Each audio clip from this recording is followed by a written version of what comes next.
वैसे तो कहते हैं भगवान ने किसी को गरीब नहीं बनाया है, उन्होंने हर किसी को इतना दिया है कि वो अपना जीवन गुजार सकें, और अगर किसी को जरूरत से कम भी दिया है तो भगवान उसके लिए कुछ न कुछ ऐसी व्यवस्था कर ही देते हैं जिसे उनका जीवन चलता रहता है। हम अक्सर दूसरों की अमीरी देखकर अपनी अमीरी और गरीबी का अंदाजा लगाते हैं।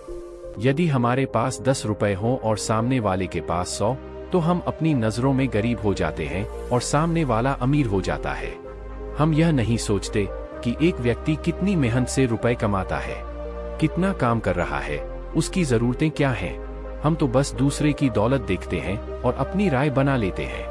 गौतम बुद्ध की आज की प्रेरणादायक कहानी के माध्यम से आप जानेंगे कि भगवान बुद्ध के अनुसार कौन धनवान और गरीब व्यक्ति होता है।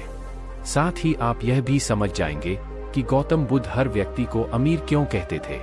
गौतम बुद्ध की कहानी आपको बहुत प्रभावित करेगी और बुद्ध की इस प्रेरणादायक कहानी से मिली सीख आपके बहुत काम आएगी। एक बार की बात है, एक राज्य के राजा ने गौतम बुद्ध को कुछ दिनों के लिए अपने राज्य में आने का निमंत्रण दिया।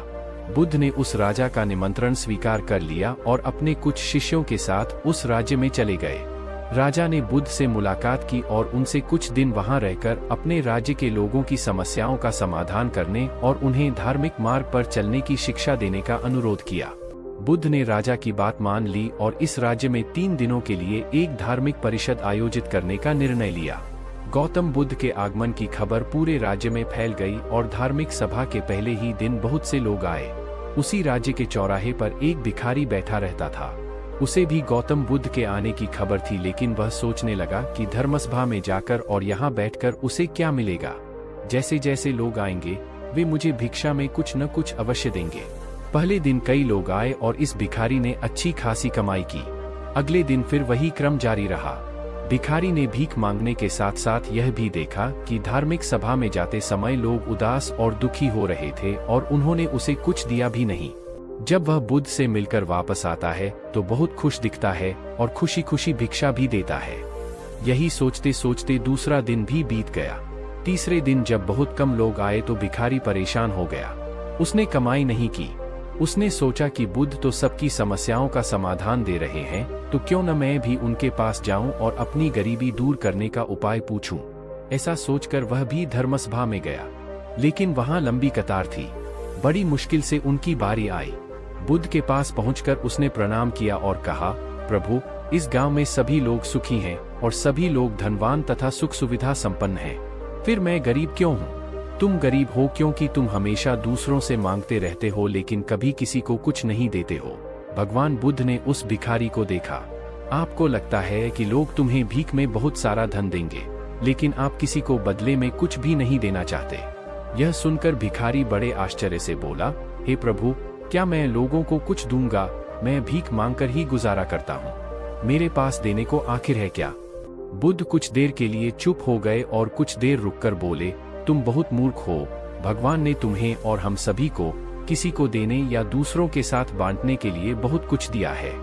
भगवान ने आपको एक मुस्कान दी है जिसे आप दूसरों के साथ साझा कर सकते हैं और उन्हें आशा और उम्मीद दे सकते हैं। तुम्हें आवाज दी गई है जिससे तुम मीठे बोल बोलकर लोगों की प्रशंसा कर सकते हो। तुम्हें 2 हाथ दिए गए हैं जिससे तुम दूसरों की मदद कर सकते हो। तुम्हें एक स्वस्थ शरीर दिया है जिससे तुम भीख मांगने के बजाय कड़ी मेहनत कर सकते हो। जिस व्यक्ति को भगवान ने बिना किसी कमी के ये चीजें दी हैं, वह कभी गरीब नहीं हो सकता। आप सिर्फ अपनी सोच के कारण गरीब हैं। जैसे ही आप इस सोच से बाहर निकलेंगे, आप खुद को दूसरों की तरह अमीर समझने लगेंगे और आपकी जिंदगी भी बेहतर हो जाएगी। दूसरों की खुशी देखकर अपनी तुलना दूसरों से न करें।